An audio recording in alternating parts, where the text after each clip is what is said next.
Okay, so in this video, I want to compare two R programs. So programmers do things differently. For example, in SAS programming, some programmers like to use prog SQL. Other programmers prefer to use traditional data steps. So in these two R programs, we're going to look at the program on the left use generic R functions. The programs on the right use pipe and tidyverse functions. So I want to do a comparison so you can get a feel of the difference between the two programs. Okay, the first thing I'm going to do is I'm going to run the programs on the left so we can take a look at the output.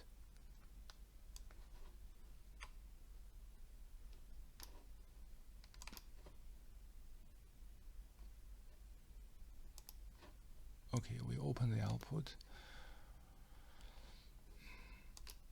Okay, so this is a table for confirm the best overall response. This is a table we often see in oncology studies. So in the header, you can see there are 3 treatment groups, which are with a big N. That's the number of patients in each group. In the table, we have 3 blocks. The first block is for confirm the best overall response. You have 5 rows for 5 categories: the CR, PR, SD, PD, and NE.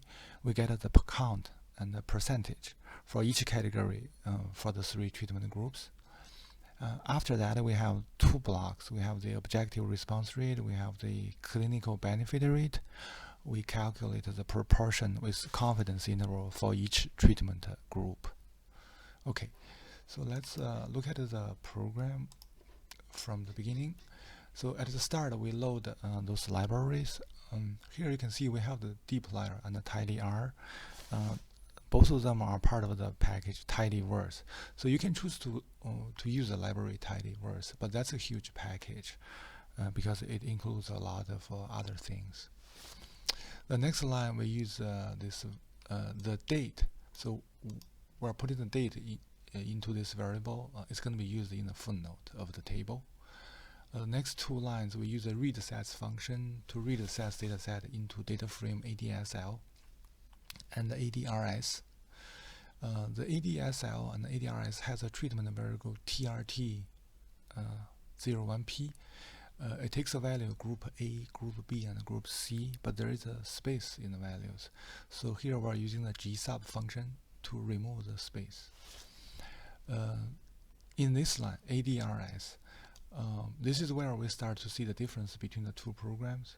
So in the program on the left, we're using a bracket and a parenthesis to specify the conditions that will be used to get a subset of the ADRS. In the program on the right, we are using ADRS and a pipe with the filter function to specify the conditions. So it looks simpler because we don't have to specify the data frame name and the $sign. That's what we did on the left. Okay, the next line, big N. Here we're using the table function to calculate the number of patients in each treatment group. It's going to be used the header of the table. Next few lines, we're using the summarize function to calculate the number of patients in each treatment group and in each value of AVALC. AVALC is the value of the confirmed best overall response, the CR, PR, SD, PD, and NE. So let's take a look at this count 0.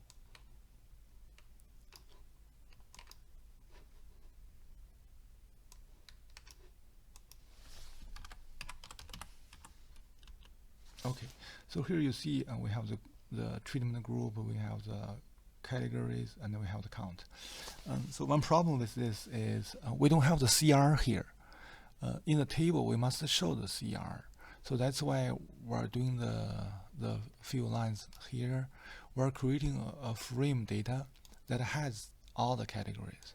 So let's take a look at this XY.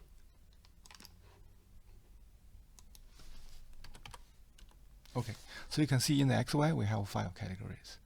In the next few lines, we have to combine this XY with every value of the treatment group. So here we're using a unique function to get each value of the treatment group.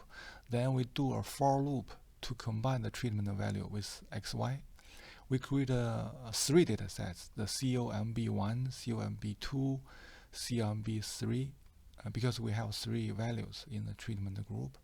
And then we use this do.call to combine those three data frames into one. So let's take a look at this COMB.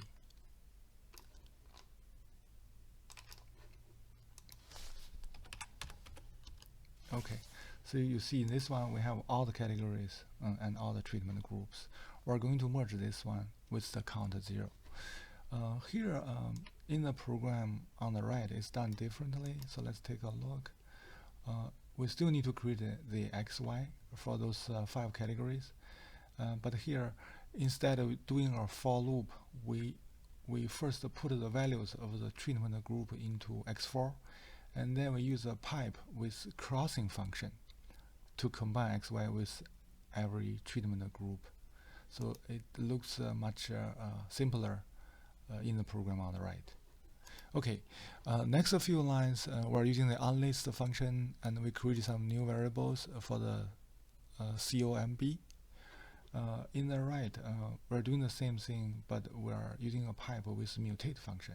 So it does exactly the same task that these 4 lines on the left do.